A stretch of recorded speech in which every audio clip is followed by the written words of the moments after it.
네, 반갑습니다. AP투자연구소입니다. 6월 5일 오늘의 마감 증시 같이 한번 살펴보도록 하겠습니다.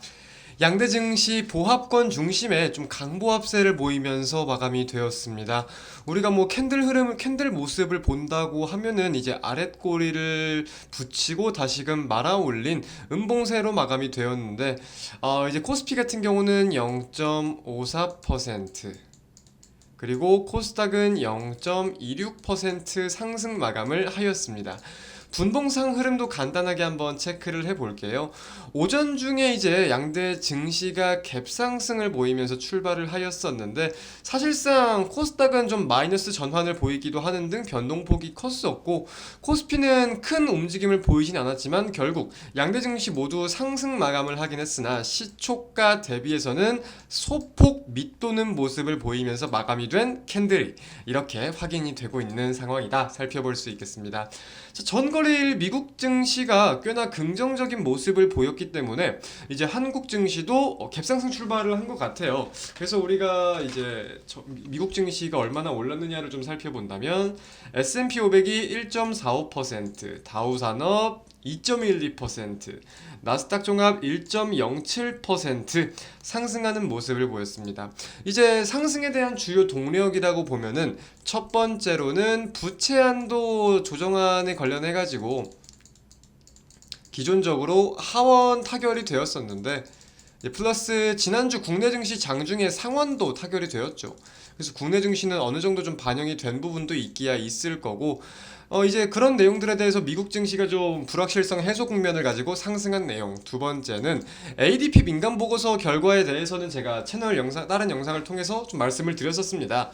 그리고 지난주 금요일 미국 증시가 개장하기 전에 고용 보고서, 5월달 고용 보고서가 발표되었는데, 이 고용 보고서도 굉장히 좀 호조로운 모습, 비농업 고용자 수가 지난달과 시장의 전망을 크게 웃도는 모습을 보이기도 하였고, 좀 저 같은 경우는 시간당 임금에 주목을 한다고 말씀을 드렸었습니다. 근데 이 시간당 임금 역시도 꽤나 긍정적으로 상승의 폭이 좀 둔화되는 모습들을 보이다 보니까 이게 시장에서 꽤나 긍정적으로 반영이 된 것 같아요. 이제 고용자 수가 늘어난다는 점에 대해서 경기 둔화 우려도 일부 사라진 모습. 자, 근데 고용자가 늘어나면서 시간당 임금, 그러니까 말 그대로 평균적인 임금이 가파르게 올라가지 않는다는 거죠. 시간당 임금이 올라가는 폭이 줄어든다는 건 뭐예요? 사람들이 쓰는 돈의 폭 자체도 줄어들 수 있기 때문에 이거는 인플레의 유발을 막을 수가 있다. 유발을 막을 수가 있다. 그래서 마찬가지로 이제 인플레가 좀 완화가 된다는 내용을 가지고 금리 우려감이 해소되는 이런 시나리오가 좀 흘러가지 않았나라고 판단을 하고 있습니다. 자, 그렇다면 우리가 CME 패드워치상 지금 금리 전망이 어떤 상황이냐 한번 살펴볼게요. 자, 일단 현재로서는 동결에 대한 전망이 83.9%, 인상에 대한 전망이 16.1%로 동결에 대한 전망이 확실히 보다 좀 우세해지는 모습들이 확인이 되고 있습니다. 근데 여기서 좀 우리가 주목을 해야 될 것 같은 부분이 국제 유가를 살펴봐야 될 것 같아요. 자, 국제 유가 우리가 1시간 봉으로 본다고 하면 이렇게 좀 꾸준히 상승하는 모습들을 보이고 있는데, 일봉상으로 좀 기술적으로 본다고 해도 저점을 찍고 나서 빰빰빰 상승하는 모습을 보이고 있죠. 이제 기술적으로 이제 상단에 좀 걸려 있는데 돌파를 할 것이냐 다시 무너질 것이냐 이 길로에 놓여져 있습니다. 근데 지금 이 국제 유가와 관련돼 가지고 감산 이 이슈를 좀 살펴볼 필요가 있을 것 같아요. 자, 기사를 한번 좀 함께 보도록 하겠습니다. 사우디아라비아가 다음 달 석유 생산을 더욱 줄일 것이다라고 밝히는 동시에 오펙 플러스가 자발적 감산 기간을 내년 말까지로 연장하는 내용들이 좀 보이고 있어요. 이제 기존에 하루 50만 배럴 감산해서 100만 배럴을 더해서 사우디는 하루 150만 배럴을 감산하겠다고 밝혔으며, 이제 오펙 플러스 같은 경우도 주요 산유국들은 기존 감산을 유지하면서 자발적 감산 기간을 내년 12월까지 연장하기로 했다. 이런 내용들이 나오고 있는데, 자, 결국은 국제 유가에 대해서 봤을 때 이 오펙 플러스는 국제 유가의 안정세를 원하는 이 정책 방향들을 세우고 있기 때문에, 사실 뭐 안정성이라고 하는 게 국제 유가가 더 오르면은 산유국들, 오펙 플러스 국가들이 보다 고수익, 높은 수익을 가져갈 수 있게 되다 보니까, 고마진을 가져갈 수 있게 되다 보니까 이런 점들을 생각을 하고 감산을 하는 거겠죠. 자, 감산을 하면 국제유가가 왜 올라가는지는 이제는 다들 아실 거라고 생각이 듭니다.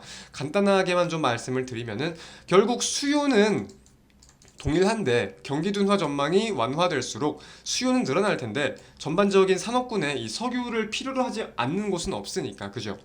근데 공급이 줄어든다는 거는 가격 상승을 유발시킨다는 거죠.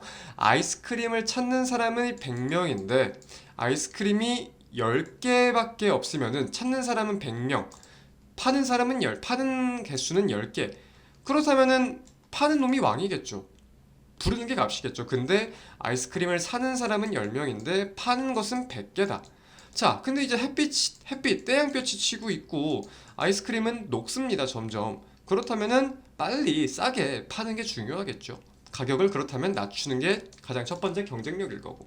이런 점들에 대해서 감산이 국제유가의 상승으로 이어지고 있는 건데, 자, 이 국제유가의 상승은 무엇을 뜻하냐? 우리가 생각을 해볼 때 석유라는 거는 어떤 곳들에 일반적으로 많이 쓰이나요? 석유. 뭐 단순히 이제 기름도 생각을 할 수 있겠고요.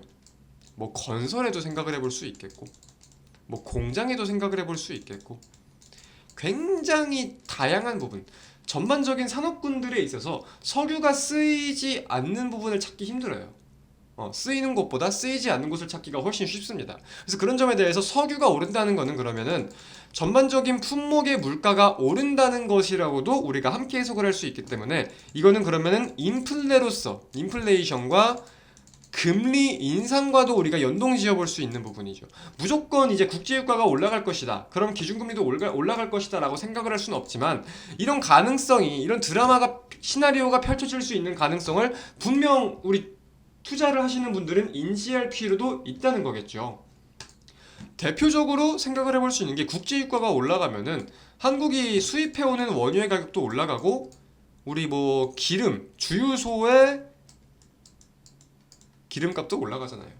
비슷한 이치라고 생각을 하면 될 것 같습니다. 이렇게 되면 또 뭐 전기차가 더 부각받을 수 있을지 여부도 생각을 해봐야 될 텐데, 여튼 이러한 수순들에 대해서 말씀드리면서 오늘 마감 증시는 여기서 마치도록 하겠습니다. 시청해주신 여러분 대단히 감사드립니다.